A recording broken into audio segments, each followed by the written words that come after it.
Hello, ನೀವ್ ನೋಡ್ತಾ ಇದ್ದೀರಾ one India Kannada YouTube channel. ನಾನು ರಶ್ಮಿ. ಯೋಗಿ ಆದಿತ್ಯನಾಥ್ ಅವರು ಎಲ್ಲಿಂದ ಬಂದ್ರು ಅಂತ ಹೇಳಿದ್ವಿ. ಹಾಗೆ ಜೋಗಿ ಮಠದ ಇತಿಹಾಸನೂ ಕೇಳಿದ್ರಿ. ಈಗ ಕದ್ರಿ ದೇವಸ್ಥಾನದ ಜಾತ್ರೆಗಳಲ್ಲಿ ವಿಶಿಷ್ಟ ಪಾತ್ರ ಏನು ಅನ್ನೋದನ್ನ ನಾನ್ ನಿಮ್ಗೆ ತಿಳಿಸ್ಕೊಡ್ತಾ ಇದ್ದೇನೆ. ಕದಳಿ ಯೋಗೇಶ್ವರ ಮಠದ ಪೀಠಾಧಿಪತಿಗಳಿಗೆ ಕದ್ರಿ ದೇವಸ್ಥಾನದ ಜಾತ್ರೆಗಳಲ್ಲಿ ವಿಶಿಷ್ಟ ಪಾತ್ರವಿದೆ. ಕದ್ರಿ ರಥೋತ್ಸವದ ದಿನ ಪೀಠಾಧಿಪತಿಗಳು ಬ್ರಹ್ಮ ರಥದ ಎದುರಿನಲ್ಲಿ ಕುದುರೆಯನ್ನೇರಿ ರಥದ ಮುಂದೆ ಚಲಿಸುವ ಪದ್ಧತಿ ಮತ್ಸ್ಯೇಂದ್ರನಾಥ ಗೋರಕ್ಷಕನಾಥರ ಸಮಯದಿಂದ ನಡೆದು ಬರ್ತಾ ಇದೆ. ಹಾಗೇನೆ ಕದ್ರಿ ಮಂಜುನಾಥ ದೇವಸ್ಥಾನದ ಜಾತ್ರೆ ಪ್ರಾರಂಭದ ಮುನ್ನಾ ದಿನ ಕದಳಿ ಪೀಠಾಧಿಪತಿಗಳು ಮಂಗಳಾದೇವಿ ದೇವಸ್ಥಾನಕ್ಕೆ ತೆರಳಿ ಫಲಪುಷ್ಪ ಸೀರೆ ಅರ್ಪಿಸಿ ಕದ್ರಿ ದೇವಸ್ಥಾನಕ್ಕೆ ಜಾತ್ರೆ ನಿರ್ವಿಘ್ನವಾಗಿ ಜರುಗಲಿ ಅಂತ ಪ್ರಾರ್ಥಿಸೋ ಪದ್ಧತಿ ಇಂದಿಗೂ ನಡ್ಕೊಂಡು ಬರ್ತಾ ಇದೆ. ಇನ್ನು ಕುದ್ರೋಳಿ ವೆಂಕಟರಮಣ ದೇವಸ್ಥಾನದಲ್ಲಿ ಆತಿಥ್ಯ. ನವನಾಥ ಜಂಡಿಯು ಮಂಗಳೂರು ನಗರದಲ್ಲಿ ಸಾಗುವ ದಾರಿ ಮಧ್ಯೆ ಕುದ್ರೋಳಿಯ ಗೋಕರ್ಣನಾಥ ಕ್ಷೇತ್ರ ಹಾಗೂ ರಥಬೀದಿಯ ವೆಂಕಟರಮಣ ದೇವಸ್ಥಾನದಲ್ಲಿ ಆತಿಥ್ಯ ಸ್ವೀಕರಿಸಿ ಸ್ವಲ್ಪ ಹೊತ್ತು ವಿಶ್ರಮಿಸುತ್ತೆ.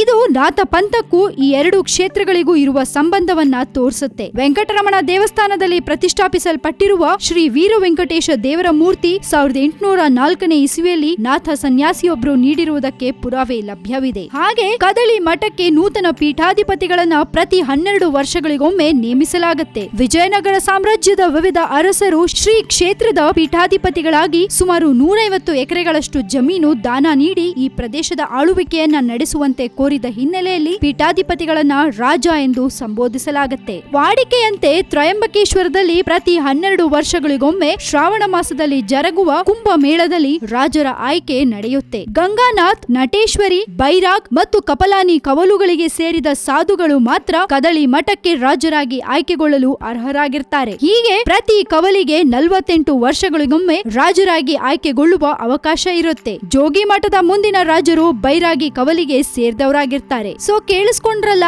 ಇಂಥ ನಾಥ ಪಂಥಕ್ಕೆ ಸೇರಿದವರು ಉತ್ತರ ಪ್ರದೇಶದ ಸಿಎಂ. ನಿಜಕ್ಕೂ ಒಂದ್ ಕ್ಷಣ ಆಶ್ಚರ್ಯ ಅನ್ಸತ್ತೆ. ಯೋಗಿ ಆದಿತ್ಯನಾಥ್ ಉತ್ತರ ಪ್ರದೇಶ ಸಿಎಂ ಅಂದ್ರೆ ಸ್ವಲ್ಪ ನಂಬೋಕೆ ಕಷ್ಟ ಆಗತ್ತೆ. ಇದ್ರ ಬಗ್ಗೆ ನಿಮ್ಗೇನಾದ್ರೂ ಹೇಳ್ಬೇಕು ಅಂತ ಅನ್ಸಿದ್ರೆ ದಯವಿಟ್ಟು ನಿಮ್ಮ ಕಮೆಂಟ್ಸ್ ಅನ್ನ ನಮ್ಮ ಕಮೆಂಟ್ ಬಾಕ್ಸ್ ನಲ್ಲಿ ಹಾಕಿ ಕಳಿಸಿ. ಅಂಡ್ ಮತ್ತಷ್ಟು ಸುದ್ದಿಗಳಿಗೆ ಸಬ್ಸ್ಕ್ರೈಬ್ ಮಾಡಿ ನಮ್ಮ one India Kannada YouTube channel ಅನ್ನ. ಹಾಗೆ ಸಬ್ಸ್ಕ್ರೈಬ್ ಮಾಡೋದನ್ನ ಮರಿಬೇಡಿ.